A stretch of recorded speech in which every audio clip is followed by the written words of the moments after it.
Speaking of which, we've got North Carolina. Josh, we seem to talk about the Tar Heels each and every week, but we don't necessarily talk about UNC. We're talking about who they're playing. So we've got a game in Chapel Hill where Miami comes in, having all these important games surrounding the North Carolina game, and the Tar Heels are really down. Miami probably not in a whole lot of trouble here, but what's the line and what's your thoughts on Miami, North Carolina? So this game's hovering around 3 touchdowns right now. Miami, a huge, huge favorite. And for North Carolina, I mean, they're basically playing their backups at this point across the board. They've lost over 16 guys to season-ending injuries. They've got another half dozen of guys who are going to miss this game this weekend. Michael Carter, their top running back, he's run for over 400 yards. Kind of been one of the only bright spots on this North Carolina team this year. He's missing the game now on Saturday. I'm stunned this line hasn't grown out even further. And I think, like we were talking about with Virginia Tech a minute ago, Miami can be in a spot where maybe they see a letdown.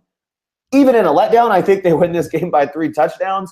But Miami, a team that is undefeated, probably reading its own press clippings, yet is not as good as the record would indicate. They've had last-second wins against Georgia Tech and Florida State. They squeaked by in a game against Syracuse, in a game where Syracuse had a chance to win it late or tie it late.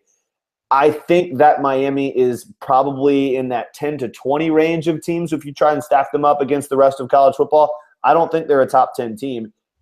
And meanwhile, North Carolina, with all of those injuries, it's just going to be too hard for them to score points. I think ultimately Miami starts slow but pulls away late. I see this as a 38-3, 38-7 type game, but it could be 14-3 at halftime and before Miami wakes up. We've seen them do that already this season.